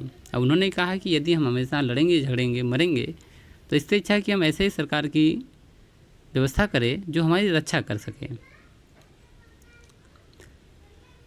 तो उन्होंने अपनी पूरी स्वतंत्रताएं, अपनी जो है सारे अधिकार जो है उसको सौंप देते हैं। इस सत्ता द्वारा ही मनुष्य में शांति तथा उसकी आत्मरक्षा को स्थायित्व प्रदान किया जा सकता था। इस अराजकता के माहौल से निकलने के लिए सभी व्यक्तियों ने अपने में किसी एक को अनेक सर्वोच्च सत्ता को समस्त अधिकार दे दिए। ऐसा करना उस समय व्यक्तियों की मजबूरी थी। पाशविकता व दरिद्रता से निकलने के लिए तथा भय के निराकरण हेतु सामाजिक समझौता अपरिहार्य होता। देखिए, यहाँ पर राज्य का जो अब गठन हो रहा है इस प्रकार हो रहा है कि लोग जो है मार झगड़े से या पशुवत व्यवहार से बचने के लिए लोगों ने समझौता किया कि अपने ही में से जो ताकतवर हो उसको अपनी सभी स्वतंत्रताएं और सभी जो है अधिकार सौंप दें, ठीक है, जिससे कि उनकी सुरक्षा हो सके। चलिए, 4th नंबर, समझौते की प्रक्रिया किस प्रकार थी। मनुष्य ने इसमें अपने उस स्वेच्छाचारी व निरंकुश स्वशासन का परित्याग किया जो उसे प्राकृतिक अवस्था में प्राप्त थी। अब प्राकृतिक अवस्था में स्वतंत्रता प्राप्त थी, शक्ति प्राप्त था कि जिसकी शक्ति है वो उसके पास सब कुछ रहेगा। साथ ही एक निरंकुश शासन के बंधन को स्वीकार किया। हॉब्स ने मानव के समझौते का प्रक्रिया को इस प्रकार व्यक्त किया है कि मैं अपने ऊपर अपना शासन करने का अधिकार इस मनुष्य या राजा या इस मनुष्य समूह यानी शासक वर्ग को सौंपता हूँ। एक तरह से ये वचन है कि मैं अपना पूरा जो है जो स्वतंत्रता है, अपने ऊपर जो शासन करने का अधिकार है, मैं इस व्यक्ति या वर्ग को सौंपता हूँ, किंतु शर्त यह है कि तुम भी अपने इस अधिकार को मेरी तरह ही उस मनुष्य को या इस मनुष्य के समूह को सौंप दो। अब जैसे दो दुश्मन हैं, दोनों अपने अधिकार सौंप देंगे तो दोनों आपस में लड़ेंगे नहीं, और मेरे समान इसके प्रत्येक कार्य का समर्थन करो। यानी जो शासक होगा, निरंकुश शासक होगा, दोनों जो दुश्मन हैं अपने अधिकार सौंप दिए, दोनों उसके अधीन कार्य कर रहे हैं, तो दोनों आपस में नहीं लड़ेंगे। इस अनुबंध से 2 स्तर होते थे। प्रथम स्तर पर प्रतिज्ञा की जाती थी, तो पहले प्रतिज्ञा की जाती थी तथा दूसरे स्तर पर लागू किया जाता था। इस प्रक्रिया में सत्ताधिकारी व्यक्ति शक्ति का भय दिखाकर या शक्ति का प्रयोग करके इसे पूर्णतया लागू करता था। अब जिसको इन्होंने निरंकुश शासक या संप्रभु बनाया था वह कड़ाई से इन पर लागू करता था नियम को। हॉब्स ने कहा कि तलवार के बिना संविधाएं केवल शब्द हैं और उनमें यह ताकत नहीं होती कि मनुष्य उसका पालन करने के लिए विवश हो। अब यहाँ पर हॉब्स ने एक बहुत बड़ी बात कहते हैं। हॉब्स ये कहते हैं कि तलवार के बिना संविधाएं जो केवल हैं एक शब्द हैं, क्योंकि यदि तलवार नहीं है, भय नहीं है, मरने का डर नहीं है, तो ये जो समझौता हुआ है ना, ये कुछ भी मायने रखता हुआ है। जैसे कि आज भी समाजों में होता है कि लोग समझौता करते हैं पर लागू नहीं हो पाता है, तो तलवार ही था जो भय का कारण था, इससे लोग बातें मानते थे। हॉब्स आगे कहता है कि यदि किसी बलवती शक्ति का भय न हो तो शब्दों के इस बंधन इतने कमज़ोर होते हैं कि वे मनुष्य की महत्वाकांक्षा, लोभ, क्रोध व अन्य भावनाओं को नियंत्रण में नहीं रख पाते। तो यहाँ पर कहते हैं कि यदि शासक जो है ताकतवर नहीं है तो लोग उसे नहीं डरेंगे और कोई भी अनुबंध जो हुआ है उस पर कोई कायम नहीं रहेगा, तो समझौते का कोई कारण मतलब नहीं निकलेगा। इसलिए एक शासक को हमेशा जो है मजबूत रहना चाहिए जिससे कि वह समझौते को पूर्णतः लागू कर सके। 5वां है राज्य की उत्पत्ति, ओरिजिन ऑफ स्टेट। इस समझौते के सिद्धांत में अब राज्य की उत्पत्ति कैसे होती है। समझौते द्वारा सभी मनुष्य संविदा की प्रतिज्ञा करते हैं, यानी समझौते की जो उन्होंने प्रतिज्ञा करते हैं। संविदा करने वाले व्यक्तियों का समूह ही राज्य या लैटिन भाषा में नगर कहलाता है। इस प्रकार सारा जनसमुदाय समझौते द्वारा एक मनुष्य या समूह से संयुक्त हो जाता है। सभी लोग समझौता करते हैं, किसी एक के बीच में अपने अधिकार को सौंपते हैं। समझौता होने के बाद ये जो है एक नगर या फिर कहा जाए एक राज्य की उत्पत्ति होती है। हॉब्स ने लेवियाथन में इसकी स्पष्ट व्याख्या किया है कि जिस मनुष्य समूह को संविदा करने वाले मानव अपने अधिकार सौंपते हैं वह दीर्घकाय लेवियाथन यानी महामानव है और वह जनता की शांति व प्रतिरक्षा के लिए पृथ्वी पे मानव देव की भांति कार्य करता है। तो लेवियाथन का मतलब होता है महामानव। तो उन्होंने हॉब्स ने कहा है कि जिसके प्रति भी लोग अपने इस अधिकार को सौंपते हैं वह महामानव होगा, या फिर कहा जाए पृथ्वी पर एक मानव देव की भांति वो होता है। चलिए अब देखते हैं राज्य का स्वरूप कैसा होना चाहिए। हॉब्स के समझौते द्वारा दो कार्यों की पूर्ति होती है। प्रथम, वह एक व्यवस्थित सभ्य समाज की स्थापना करता है। दूसरा, इस समझौते द्वारा एक ऐसे समाज की स्थापना होती है जिसमें मनुष्य अपने समस्त प्राकृतिक अधिकारों का परित्याग कर एक निरंकुश प्रभु का निर्माण करता है, जिसमें राज्य आश्वासन देता है कि वह मानव के प्रत्येक शत्रु से रक्षा करेगा। साथ ही मनुष्य भी समझौते द्वारा निर्मित राज्य व्यक्तियों या व्यक्ति की आज्ञा का पालन करने के बाध्य है। राज्य की संपूर्ण शक्ति संपन्न व्यक्ति या व्यक्तियों का समुदाय ही अन्य व्यक्तियों की इच्छाओं को एक शक्तिशाली इच्छा के रूप में परिवर्तित कर सकता है। जो व्यक्ति इस शक्ति का प्रतीक होता है वही राज्य कहलाता है। हॉब्स के अनुसार लोगों को एकमात्र कार्य संप्रभु के आदेशों का पालन करना है।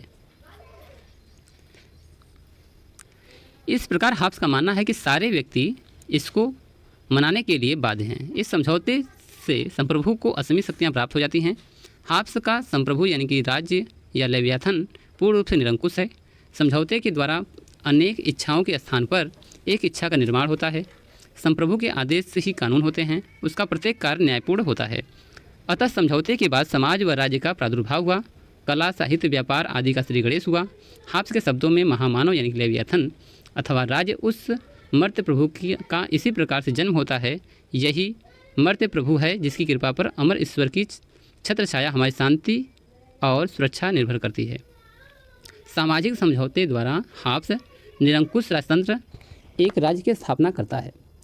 तो यहाँ पर जो है इन्होंने ये बताया है कि राज्य की उत्पत्ति किस प्रकार हुई है और इस राज्य में जो रहने वाले व्यक्ति हैं वो कैसे नियमों का पालन करेंगे, राज्य का स्वरूप कैसा होगा, लोग इसमें कैसे कार्य करेंगे, लोग अपने जो है अधिकारों का परित्याग कर सकते हैं, और जिससे कि जो महामानव है या लेवियाथन है जो शासक है वह शत्रु से रक्षा करेगा और सभी जो व्यक्ति हैं वह शांतिपूर्वक रह सकते हैं। और हॉब्स कहता है कि केवल एक ही शासक है जिसका सभी लोग आदेशों का पालन करेंगे। एक निरंकुश राजतंत्र की स्थापना होगी, उसके द्वारा ही न्याय किया जाएगा। तो अतः जब एक राज्य का एक निर्माण हो गया है तो उसमें जो है साहित्य, विज्ञान, व्यापार आदि का श्री गणेश होने लगा और सभी लोग जो है अपने जितने मतभेद हैं वह लेवियाथन यानी महामानव या फिर ऐसा कहा जाए कि एक जो देव के समान इस पृथ्वी पर संप्रभु है इसके खिलाफ लोग जो है अपनी अभिव्यक्ति रखने लगे। हॉब्स का संप्रभु सर्वशक्तिमान है। संप्रभु कानून के ऊपर है। कानून संप्रभु का आदेश है। संप्रभु सर्व बंधनों से मुक्त है। संप्रभु की इच्छा का सभी को सम्मान करना पड़ता है। दंड देने की शक्ति संप्रभु के पास है। संप्रभु के कार्यों पर कोई प्रतिबंध नहीं हो सकता है। तो ये सभी जो है विशेषताएं हैं संप्रभु की जिसका लोग उल्लंघन नहीं कर सकते हैं। नेक्स्ट है हॉब्स के सामाजिक समझौते के सिद्धांत की विशेषताएं। तो पहली विशेषता है निरंकुश संप्रभु। निरंकुश संप्रभु का मतलब है यहाँ पर जो संप्रभु है उसको पूरी शक्तियाँ दी गई हैं। जैसे कि निरंकुश संप्रभु समझौते में शामिल नहीं है तथा उसे समझौते द्वारा सभी मनुष्यों के समस्त अधिकार प्राप्त हैं। तो संप्रभु जो है जो शासक है उसे सभी प्रकार की शक्तियाँ पहले ही प्राप्त हैं, वह समझौते में शामिल नहीं है। संप्रभु अपनी सत्ता का प्रयोग अपनी इच्छानुसार करेगा। उसकी सत्ता पर कोई किसी का प्रतिबंध नहीं है। अतः वह व्यक्ति असीम शक्ति प्राप्त कर निरंकुश संप्रभु बन बैठा है। संप्रभु के समझौते में शामिल न होने के कारण उसे बदला नहीं जा सकता है। वह अपने कार्यों के लिए किसी व्यक्ति या संस्था के प्रति उत्तरदायी नहीं है। उसकी शक्तियाँ असीमित हैं। तो यहाँ पर संप्रभु को यह बताया गया है कि वह किसी भी समझौते में शामिल नहीं है, इसलिए उसकी किसी भी बात को, किसी भी कार्य को टाला नहीं जा सकता है। उसे असीमित शक्तियाँ दे दी गई हैं। दूसरा रीजन्स है समझौता सामाजिक व राजनीतिक दोनों है। तो प्राकृतिक अवस्था में न तो समाज था और न ही राज्य था। मनुष्य ने अपनी प्रकृति अवस्था में प्राप्त अधिकारों का परित्याग कर सामाजिक समझौते के बंधन को स्वीकार किया है, जिसके कारण समाज की उत्पत्ति हुई है तथा उसे समाज में शांति और व्यवस्था को बनाए रखने के लिए राज्य जैसी संस्था का आविर्भाव हुआ है। इस प्रकार इस समझौते की प्रकृति सामाजिक व राजनीतिक दोनों है। तो हॉब्स ने माना है कि जो समझौते का सिद्धांत है इसमें जो प्राकृतिक अवस्था उन्होंने माना है कि प्राकृतिक अवस्था में राज्य का निर्माण नहीं हुआ था। यह इंसान की अपनी स्वीकृति है, अपने बचाव के लिए उसने राज्य का निर्माण किया है और एक ऐसे राजा को संप्रभु बनाया है जिसके सभी लोग बातें मानते हैं। तीसरा है अल्पतम को विद्रोह का अधिकार नहीं। तो सामाजिक समझौते के सिद्धांत में अल्पमत को बहुमत के आदेशों का पालन करना पड़ता है। बहुमत के संप्रभु के चुनाव में उसे कोई भी आपत्ति उठाने का अधिकार नहीं है। यदि वह इस चुनाव में राजधर्म विरोध की स्थिति बनाए रखेंगे तो उन्हें नागरिक समाज से बाहर ही रहना पड़ेगा और बहुमत द्वारा उसका सर्वनाश किया जा सकता है। यदि वे राज्य का अंग बने रहना पसंद करते हैं तभी उन्हें मौन रूप में बहुमत की इच्छा स्वीकार करनी होगी। अतः हॉब्स के समझौते में अल्पमत की इच्छाओं का कोई स्थान नहीं है। अल्पमत के हित बहुमत से जुड़े हुए हैं। अल्पमत को विद्रोह करने का अधिकार नहीं है। तो हॉब्स ने माना है कि समाज में यदि बहुमत है तो किसी भी अल्पमत को उसका विरोध करने का अधिकार नहीं है। यदि वह ऐसा करता है तो उसे समाज से, राज्य से बाहर निष्कासित कर दिया जाएगा। यदि वह विरोध में भी है तभी वह मौन की धारणा अपनाए रखे जब तक संप्रभु की इच्छा हो। चौथा रीजन है समझौते का उल्लंघन नहीं। मनुष्य समझौते में शामिल होकर तथा संप्रभु के सारे अधिकार सौंप कर बंध जाता है। वह समझौते का उल्लंघन नहीं कर सकता है। उसे समझौता भंग करने का अधिकार प्राप्त नहीं है। यदि वह समझौता तोड़ेगा तो वह पुनः प्राकृतिक अवस्था में पहुँच जाएगा, दुखदायी हो जाएगा। प्राकृतिक अवस्था वह कभी वापस लौटना नहीं चाहेगा। अतः मनुष्य इस समझौते का विरोध करने से डरता है। तो यहाँ पर हॉब्स ने माना है कि जो जनता है वह अपने आप को एक संप्रभु के अंतर्गत जो है बांध लिया है। यदि वह संप्रभु की बातों को नहीं मानता, उल्लंघन करता है तो फिर से वह प्राकृतिक अवस्था में पहुँच जाएगा और लोग अपने हिसाब से चोरी, मारकाट, तमाम तरह की चीज़ें करने लगेंगे और सभी का जीवन जो है खतरे में पड़ जाएगा। यानी जिसकी लाठी उसकी भैंस की नौबत आ जाएगी। अतः इंसान इस कारण से डरता है, इसलिए वह कभी विरोध नहीं करेगा। संप्रभु समझौते का भागीदार नहीं है। यह समझौता प्राकृतिक अवस्था मनुष्यों के बीच हुआ है। संप्रभु इसमें शामिल नहीं है। जैसा कि एवेस्टीन का कहना है कि हॉब्स का सामाजिक समझौता प्रजाजनों के बीच हुआ है, संप्रभु समझौते का विरोध करने से डरता है। तो यहाँ पर एवेस्टीन ने कहा है कि जो हॉब्स है वो समझौते के सिद्धांत में संप्रभु को नहीं लाया है। वो मानता है कि जब प्राकृतिक अवस्था थी तो मनुष्यों ने ही एक राज्य की कल्पना की और अपने में से ही किसी को संप्रभु बनाया है। अतः संप्रभु इसका हिस्सा नहीं है, जिसके कारण से उसे किसी भी प्रकार से हटाया नहीं जा सकता है। उसकी बातें हमेशा माननी पड़ेगी। आगे समझौता चिरस्थायी है। अब जो समझौता हुआ है समाज में वह चिरस्थायी है, बहुत दिनों तक मानने के लिए है। हॉब्स के अनुसार समझौता सदा के लिए हुआ है तथा चिरस्थायी है। किसी भी व्यक्ति को इसके उल्लंघन का अधिकार नहीं है। जो व्यक्ति अपने साथ दूसरों की आत्मरक्षा को संकट में डालने का प्रयत्न करते हैं अर्थात समझौते की शर्तों को तोड़ते हैं, उन्हें मृत्यु देने का अधिकार शासक को प्राप्त होता है। अतः दंड के भय से कोई समझौते का उल्लंघन नहीं करना चाहता है, इसलिए समझौता चिरस्थायी बन जाता है। तो हॉब्स ने माना है कि यदि कोई इसका उल्लंघन करता है, जो भी समझौता हुआ है, तो उसे मृत्यु दंड देने का अधिकार शासक के पास होता है। अतः सभी लोग जो है इसका उल्लंघन करने से डरते हैं। समझौते का उद्देश्य क्या है? मनुष्य के जीवन में संपत्ति की रक्षा कर उसे आंतरिक तथा बाह्य रक्षा प्रदान का शांति प्रदान करना ही समझौते के सिद्धांत का मुख्य उद्देश्य है। सामाजिक समझौता लोगों के जानमाल की रक्षा की गारंटी देता है। अब जब प्राकृतिक अवस्था में मनुष्यों ने एक शासक का, एक संप्रभु का निर्माण किया है, तो उसका रीज़न यही था कि वह चाहता है कि उस संपत्ति, जानमाल और उसकी रक्षा हो सके। इसलिए समझौते का उद्देश्य है कि जो संप्रभु है वह लोगों की हितों की रक्षा करेगा। चलिए, 8वां है समझौते के सिद्धांत में सामाजिक समझौता शासनात्मक नहीं है। तो यह सामाजिक समझौता है, न कि शासन का है। हॉब्स के पूर्व प्रतिपादित समझौता राजा और प्रजा तथा शासक के शासित होने के बीच के कारण शासनात्मक समझौता था। हॉब्स के समझौते में प्राकृतिक अवस्था में सभी मनुष्यों के बीच होने के कारण सामाजिक समझौते का रूप धारण कर लिया। हॉब्स के पहले जितने भी लोगों ने कहा है, उन्होंने ये बताया कि यह समझौता राजा और प्रजा और शासक के बीच में हुआ है, जबकि हॉब्स ने माना कि यह समझौता जो है मनुष्यों के बीच में हुआ है जब हमारी प्रकृति के अनुसार जो है शासन व्यवस्था था, यानी किसी प्रकार रूल नहीं था। लोगों ने अपने जानमाल की हानि से बचने के लिए एक समझौता किया जिससे राज्य का निर्माण होता है। 9वां है कानून संप्रभु का आदेश है। तो कानून संप्रभु का आदेश है, क्योंकि संप्रभु ही कानून का निर्माता है। न्याय करने राष्ट्रों और शक्तियों से युद्ध अथवा संधि करने का अधिकार पूर्णतः संप्रभु को प्राप्त होता है। संप्रभु के आदेशों को अनियमित नहीं ठहराया जा सकता है, क्योंकि वह विवेक तथा नैतिक आचरण का सार है, इसलिए संप्रभु के आदेशों को मानना पड़ता है। व्यक्तिगत समझौता क्या है? हाब्स के अनुसार यह समझौता व्यक्तिगत रूप से हुआ है, सामाजिक रूप से नहीं है। तो यह जो समझौता हुआ है वह व्यक्तिगत है, वह सामाजिक नहीं है। आगे देखते हैं कानून और नागरिक के क्या अधिकार हैं। हाब्स के मतानुसार संप्रभु के आदेश ही कानून है। प्रजा के लिए कानून वे नियम हैं जिसके अनुसार हाँ को उचित और अनुचित का मार्ग बताया जाता है। एक कानून लिखित भी हो सकते हैं और अलिखित भी। प्राकृतिक और राजकीय कानून भी यही मुख्य भेद है कि प्राकृतिक कानून बुद्धि के ऐसे आदेश हैं जिन्हें केवल अलंकारिक रूप से ही कानून कहा जा सकता है, क्योंकि इसका पालन करने के लिए दंड की सख्ती का अभाव होता है। इसके विपरीत राजकीय कानून में संप्रभु की आज्ञाएं होती हैं, रीति रिवाज, नैतिक नियम आदि उसी सीमा तक कानून माने जा सकते हैं जहां तक संप्रभु उन्हें स्वीकार करता है। इसलिए प्राकृतिक कानून नैतिक नियम, रीति रिवाज आदि की संप्रभु की क्षमता पर बंधन नहीं लगा सकता है। हाब्स के इस बात को मानता है कि सभी कानून उचित होने चाहिए, लेकिन प्रश्न यह है कि औचित्य का निर्माण किसके विवेक द्वारा किया जाए। इस संबंध में हाब्स सर एडवर्ड कोक के इस विचार को स्वीकार नहीं करता है कि कानून विवेक की कृत्रिम पूर्णता होती है। वह घोषणा करता है कि कानून के औचित्य का निर्माण संप्रभु की इच्छा से निहित उसमें विवेक द्वारा किया जा सकता है।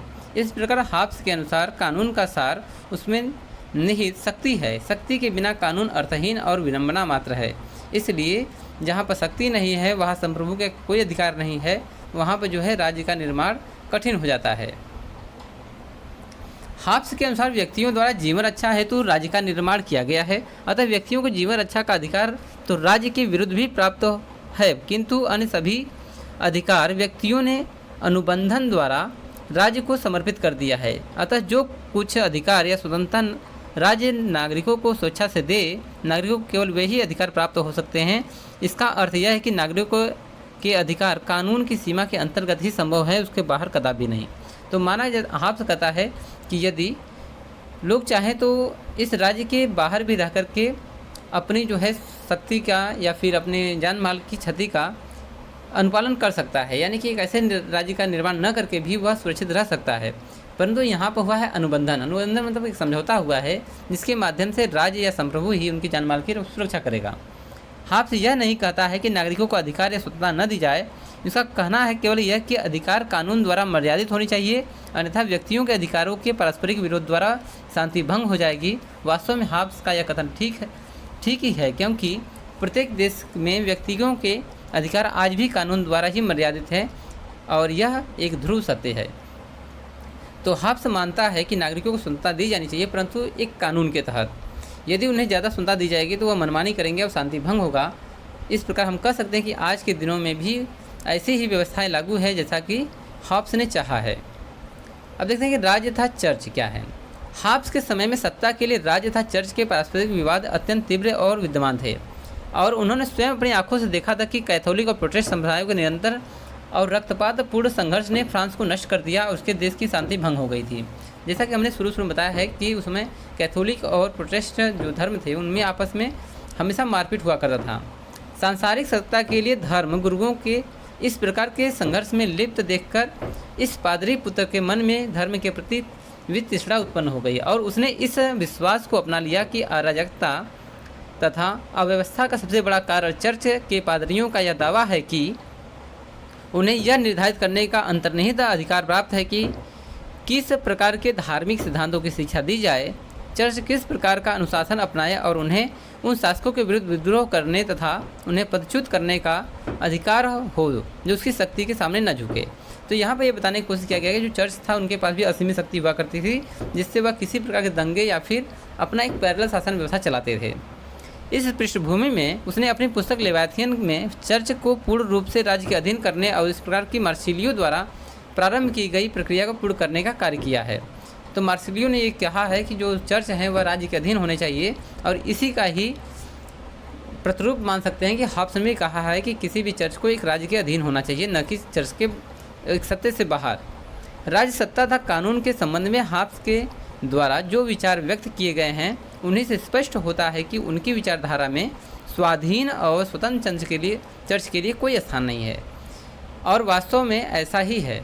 तो राजसत्ता में कानून के संबंध में हॉब्स ने कहा है कि यदि कोई भी चर्च कानून का आदेश नहीं मानता है, किसी भी शासन व्यवस्था के अंतर्गत नहीं आता है, तो उसका राज्य में कोई स्थान नहीं है।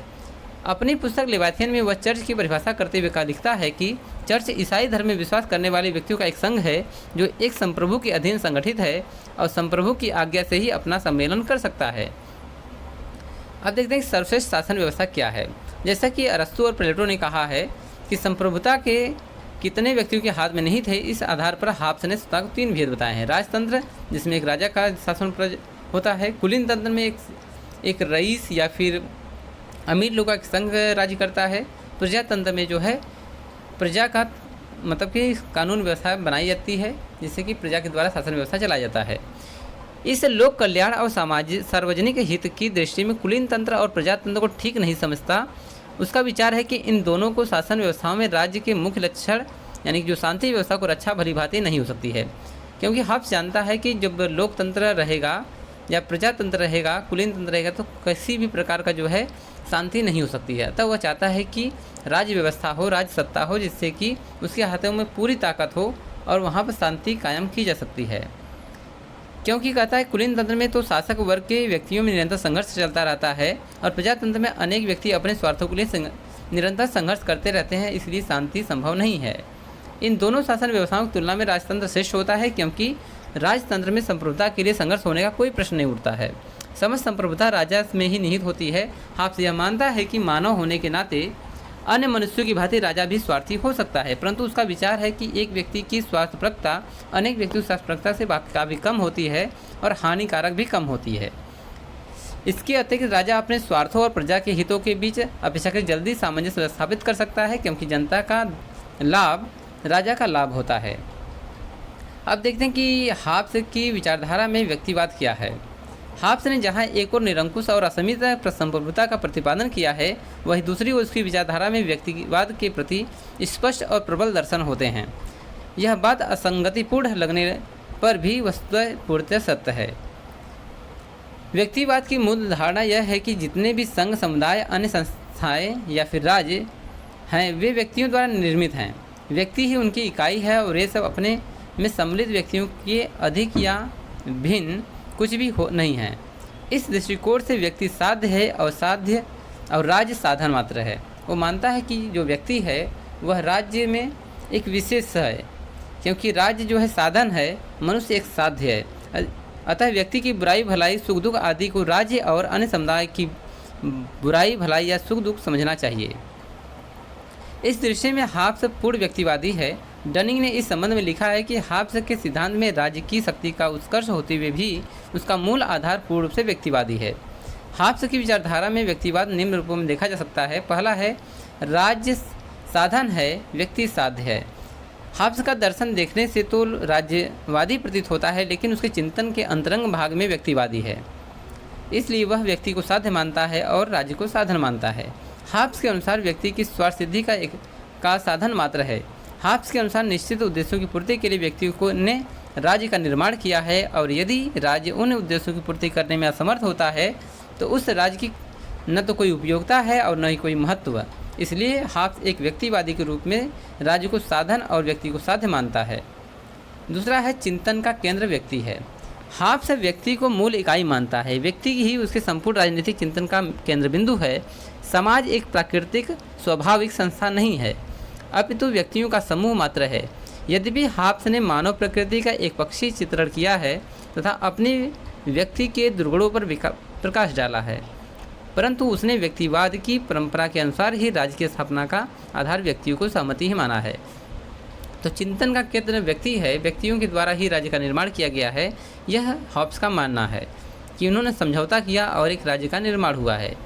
हॉब्स का व्यक्ति पूर्ण रूपेण एकांकी है। हॉब्स व्यक्ति को अपनी चिंतन का आधार बताकर लिखता है कि व्यक्ति ने ही राज्य की स्थापना अपने हित के लिए किया है। समझौते का विरोध भी व्यक्ति द्वारा आत्मरक्षा के अधिकार के लिए कर सकता है। अतः हॉब्स का चिंतन व्यक्ति पर ही आधारित है। यहाँ पर ये बताया गया कि हॉब्स जो है ये कहता है कि अगर किसी भी राज्य का निर्माण हुआ है एक समझौते के द्वारा, व्यक्ति यानी कि इंसानों ने किया है, तो इंसान जो है अपनी भलाई के रूप में उस संप्रभु के खिलाफ भी बगावत कर सकता है। तो इस प्रकार हम कह सकते हैं कि हॉब्स का जो विचार है वह एक व्यक्तिवादी है। समानता का समर्थन। हॉब्स सभी व्यक्तियों को अन्य व्यक्तिवादियों की तरह समान मानता है। हॉब्स के अनुसार व्यक्तियों को मानसिक और शारीरिक शक्तियाँ तो भिन्न हो सकती हैं, लेकिन इस स्थिति में व्यक्ति की शारीरिक शक्ति की कमी मानसिक शक्ति से तथा मानसिक शक्ति की कमी शारीरिक शक्ति से पूरी हो जाती है। परंतु हॉब्स के लोकतंत्रीय शासन की समानता को नहीं मानता है, वह केवल व्यक्तियों को समानता को महत्व देता है। तो हॉब्स ने कहा कि यदि किसी व्यक्ति का शारीरिक क्षमता नहीं है तो हो सकता है कि वह दिमाग से या ब्रेन से मजबूत हो सकता है। कोई ब्रेन से मजबूत है तो शरीर से मजबूत नहीं हो सकता है, अगर शरीर से मजबूत है तो दिमाग से वह थोड़ा हल्का हो सकता है। हॉब्स ने माना है कि राज्य एक कृत्रिम संस्था है, प्राकृतिक नहीं। तो हॉब्स ने माना है कि व्यक्ति जो है राज्य का निर्माण करता है, न कि राज्य से व्यक्ति का निर्माण होता है।